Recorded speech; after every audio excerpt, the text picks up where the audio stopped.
आज का पहला प्रश्न है कि निम्नलिखित में से किस विद्वान या विद्वानों का संबंध गुप्त काल से है। ऑप्शन है वारामिहिर, आर्यभट्ट, धन्वंतरि या फिर चरक। कूट के आधार पर चुनना है 1 3 4, 1 2 3, 2 और 3 और 3 और 4। तो जो इसका सही जो आंसर है, ठीक है, वो आपका है बी ऑप्शन 1 2 3। मतलब बी ऑप्शन इसका सही है 1 2 3, मतलब वारामिहिर, आर्यभट्ट और धन्वंतरि। तो जो है ये गुप्त काल से संबंधित है। वारामिहिर की बात करें तो वारामिहिर जो है गुप्त काल के एक प्रमुख खगोल शास्त्री थे। खगोल शास्त्री थे, ठीक है। और इनके जो ग्रंथ हैं वो है बृहत संहिता, पंच सिद्धांतिका, बृहत जातक और लघु जातक, ठीक है। अगर आर्यभट्ट की बात करें तो आर्यभट्ट जो है वो गुप्त काल के एक महान गणितज्ञ थे, ठीक है, महान गणितज्ञ थे। और इन्होंने 23 वर्ष की आयु में आर्यभट्टीयम नामक ग्रंथ लिखा, जिससे प्रभावित होकर राजा बुद्धगुप्त ने आर्यभट्ट को नालंदा विश्वविद्यालय का मुखिया बना दिया। अगर धन्वंतरि की बात करें तो धन्वंतरि जो है वो चंद्रगुप्त द्वितीय के दरबार में प्रसिद्ध आयुर्वेदाचार्य और एक चिकित्सक थे, जिसे देवताओं का वैद्य बताया गया था। अगर चरक की बात करें, चरक एक ऋषि थे और इन्हें आयुर्वेद के विशारद के रूप में उन्हें अपनी ख्याति प्राप्त है। ये कुषाण राज्य के राजवैद्य थे और इनके द्वारा लिखी गई पुस्तक जो है वो चरक संहिता है, ठीक है। इसलिए चौथा चरक जो है वो गुप्त काल से संबंधित नहीं है, गुप्त काल से। अगर गुप्त काल में चंद्रगुप्त द्वितीय के दरबार में 9 दिग्गज रहते थे, ठीक है, जिन्हें नवरत्न कहा जाता है। जैसे धन्वंतरि चिकित्सक थे, कालिदास कवि थे, वारामिहिर एक खगोल शास्त्री थे, ठीक है। अमर सिम्हा जो अमरकोश के लेखक हैं, वररुचि व्याकरण करता थे, छपड़क ज्योतिष से संबंधित थे, संक शिल्प शास्त्र यानी वास्तुकला से संबंधित थे, विठल भट्ट संगीत के मंत्र शास्त्र से संबंधित थे और हरिसेन जो है वो इलाहाबाद स्तंभ लेख से संबंधित है। अगला प्रश्न है कि निम्नलिखित गुप्त वंशी शासकों को कालक्रम के अनुसार व्यवस्थित कीजिए। इसमें है चंद्रगुप्त द्वितीय, कुमारगुप्त प्रथम, घटोत्कच गुप्त और समुद्रगुप्त। तो इनका शासन के आधार पर इन्हें व्यवस्थित करना है। तो इसका सही जो आंसर है कूट के आधार पर चयनित करिए कि 3 1 4 2, 2 1 4 3, 2 4 1 3 या फिर 3 4 1 2। तो इसका सही जो आंसर है वो आपका है डी ऑप्शन 3 1 3 4 1 2। यानी कि घटोत्कच गुप्त का जो टाइम पीरियड है वो 280 से 319 ईस्वी तक रहा है। समुद्रगुप्त का टाइम पीरियड जो है वो 335 से 375 ईस्वी तक रहा है। चंद्रगुप्त द्वितीय का टाइम पीरियड जो है वो 380 से 413 ईस्वी तक रहा है। और कुमारगुप्त का जो टाइम पीरियड है वो है 415 से लेकर 454 तक है, ठीक है। तो इसका सही जो आंसर है वो डी ऑप्शन है। अगला प्रश्न है निम्नलिखित युग्मों पर विचार कीजिए। गुप्तकालीन विषय नाटक और उनके विषय, इसमें माल विकाग्नि मित्रम, ठीक है, माल विकाग्नि मित्रम, सम्राट पुरोवा उर्वशी अप्सरा की प्रेम कथा पर आधारित है। विक्रमो वर्षीयम, चंद्रगुप्त के द्वारा शकराज का वध और ध्रुव स्वामिनी से विवाह का वर्णन है। अभिज्ञान शकुंतलम, दुष्यंत और शकुंतला की प्रेम कथा पर आधारित है। और मुद्रा राक्षसम, चंद्रगुप्त मौर्य के मगध के सिंहासन पर बैठने की कथा का वर्णन है। तो इनमें से कितने कथन जो हैं सही सुमेलित है? 3, 4, 1 या 2? तो इसका सही जो आंसर है वो आपका है डी ऑप्शन 2। इसके 2 कथन जो हैं सही हैं, क्योंकि माल विकाग्नि मित्रम जो है वो अग्निमित्र और मालविका की प्रेम कथा पर आधारित है, इसलिए पहला कथन गलत है। विक्रम वर्षीयम जो है वो सम्राट पुरुरवा और उर्वशी अप्सरा की प्रेम कथा पर आधारित है, मतलब दूसरा कथन भी गलत है। अभिज्ञान शकुंतलम जो है वो दुष्यंत और शकुंतला की प्रेम कथा पर वर्णन है। और मुद्रा राक्षसम जो है वो चंद्रगुप्त मौर्य के मगध के सिंहासन पर बैठने का आधारित है। तो इसका सही जो आंसर है वो है 3 और 4, पहला और दूसरा जो है वो गलत है। चंद्रगुप्त और शक राजा का वध और ध्रुवस्वामिनी से विवाह का वर्णन जो है वो देवी चंद्रगुप्तम से मिलता है, ठीक है।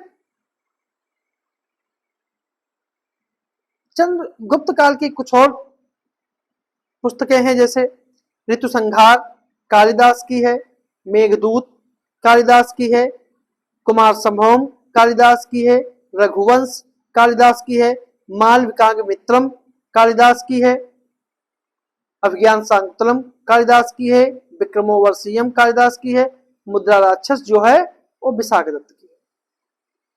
तो इसका सही जो आंसर है वो डी ऑप्शन है। अगला प्रश्न है, सूची 1 और सूची 2 को सम्मिलित करिए, जिसमें पुस्तकें और उनके लेखक हैं। जैसे पंच सिद्धांतिका,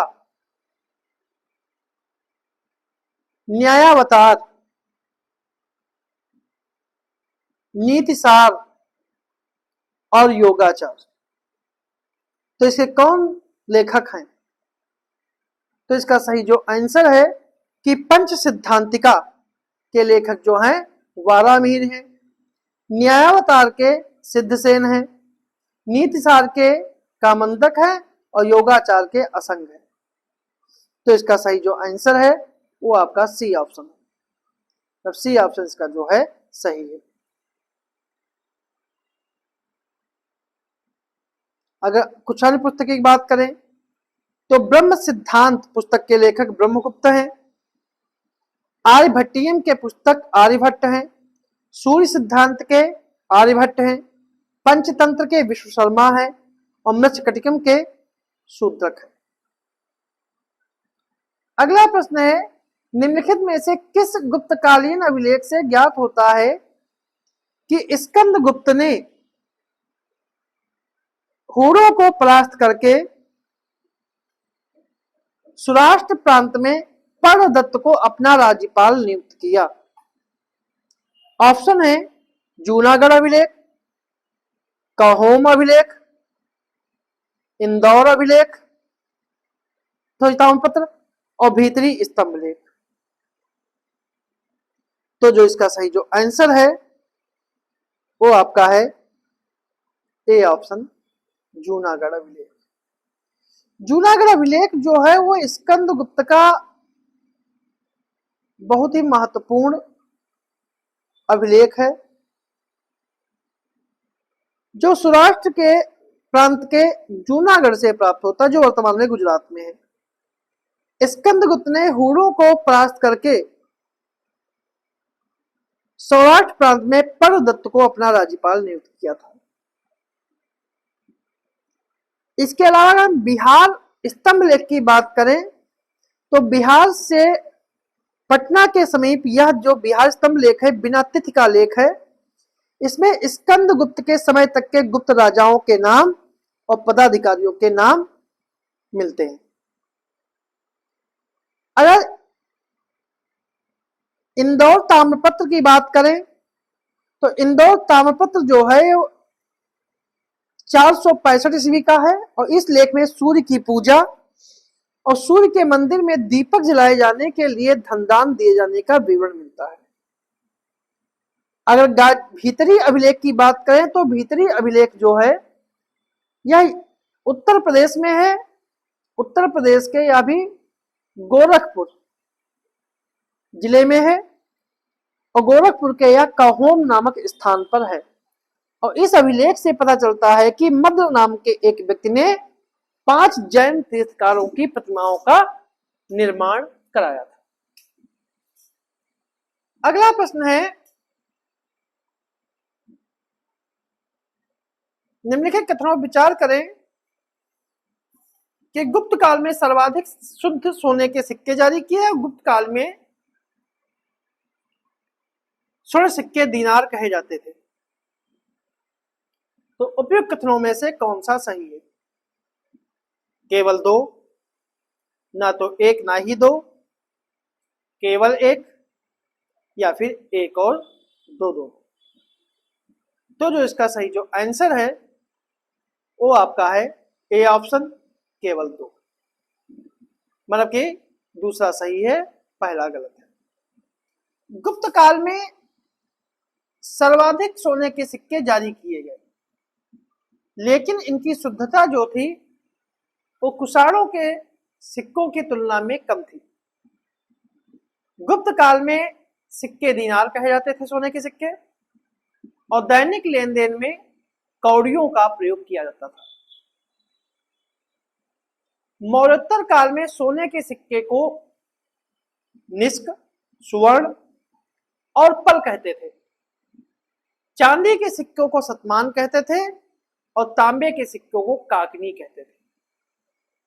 4 धातुओं से बने हुए सिक्के को कारसापड़ कहते थे।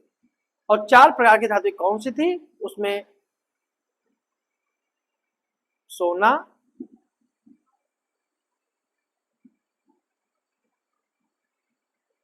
चांदी, तांबा और एक थी सीसा।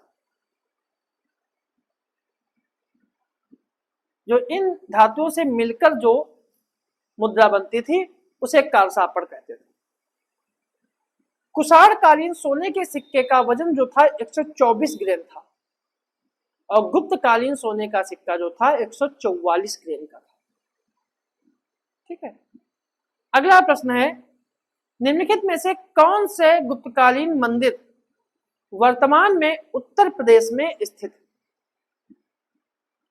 भीतरगांव का मंदिर, भोमरा का शिव मंदिर, नचना कुठार मंदिर,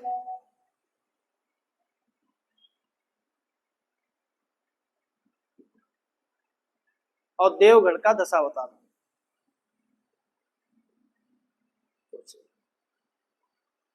तो इसका सही आंसर क्या है?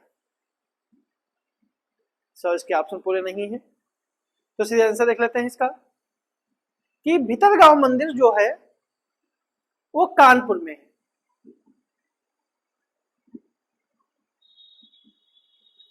भीतरगांव मंदिर जो है वो कानपुर में है। भोमरा का शिव मंदिर जो है वो मध्य प्रदेश के सतना में। नचना कुठार मंदिर जो है ये मध्य प्रदेश के पन्ना में है।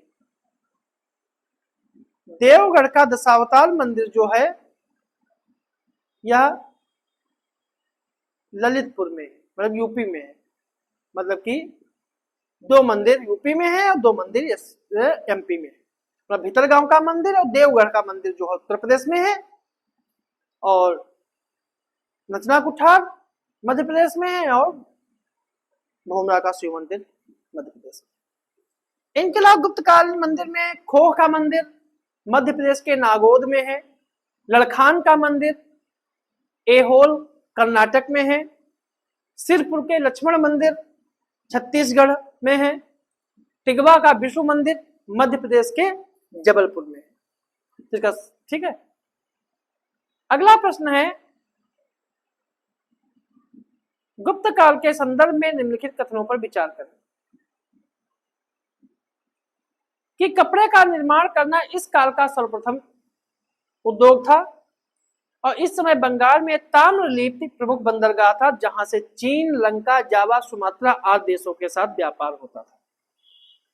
तो इनमें कौन सा कथन सही है? केवल एक, ना तो एक ना ही दो, केवल दो, या फिर एक और दो। तो इसका सही जो आंसर है वो आपका है डी ऑप्शन, कि इसके दोनों कथन जो हैं सही है।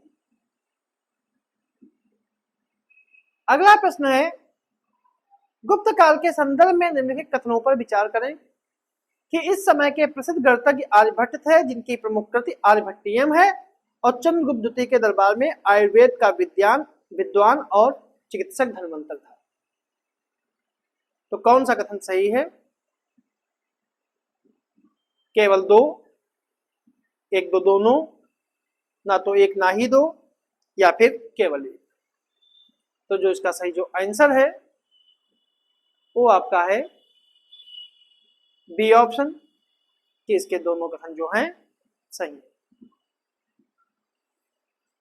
गुप्त काल के समय के प्रसिद्ध गणितज्ञ जो थे वो आर्यभट्ट थे और उनकी पुस्तक का नाम आर्यभट्टियम है, इसलिए पहला कथन सही है।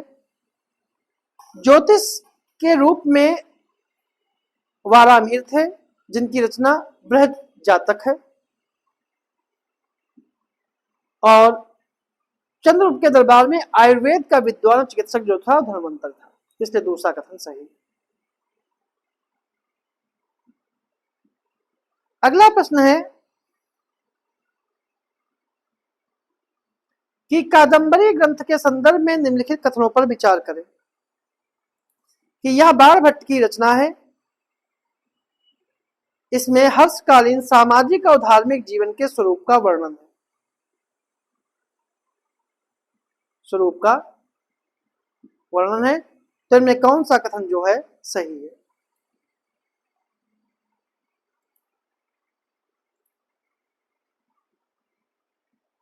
केवल दोनों, ना तो एक ना ही दो, केवल दो, या फिर केवल एक।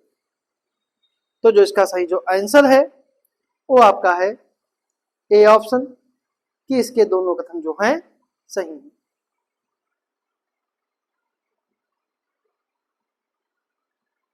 कथन सही है। कादंबरी जो है वो बाणभट्ट की रचना है और यह संस्कृत साहित्य का सबसे बेहतरीन उपन्यास माना जाता है। इसमें हर्ष काल के सामाजिक और धार्मिक जीवन का स्वरूप मिलता है। हर्ष चरित्र भी बाणभट्ट की रचना है। इसमें 8 उच्छ्वास हैं। प्रथम 3 में बाणभट्ट ने अपनी आत्मकथा लिखी है और शेष 5 में उसने हर्षवर्धन का जीवन चरित्र लिखा है। इस ग्रंथ की सबसे महत्वपूर्ण विशेषता यह है कि यह संस्कृत भाषा में गद्य रूप में लिखी गई है। ठीक है। अगला प्रश्न है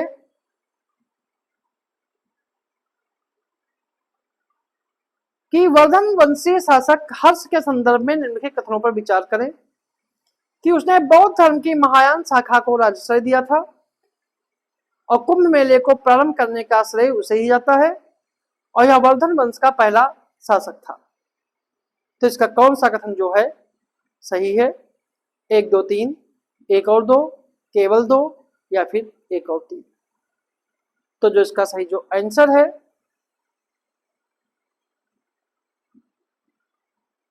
तो जो इसका सही जो आंसर है वो आपका है बी ऑप्शन, 1 और 2।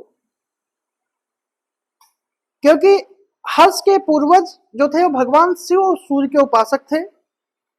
प्रारंभ में हर्ष भी अपने कुल देवता शिव का परम भक्त था, पर चीनी यात्री हुएनसांग से मिलने के बाद उसने बौद्ध धर्म की महायान शाखा को राजाश्रय दिया और वह पूर्णतः बौद्ध बन गया। हर्ष के समय ही नालंदा महाविहार महायान बौद्ध धर्म की शिक्षा का प्रमुख केंद्र बना और हर्ष ने कन्नौज और प्रयाग में 2 विशाल धार्मिक सभाओं का आयोजन किया और कुंभ मेले को शुरू प्रारंभ करने का श्रेय हर्षवर्धन को ही दिया जाता है। ठीक है। और वर्धन वंश के संस्थापक जो हैं वो प्रभाकर वर्धन थे। ठीक है, तो इसका सही जो आंसर है वो 1 और 2 है, मतलब कि बी ऑप्शन जो है सही है।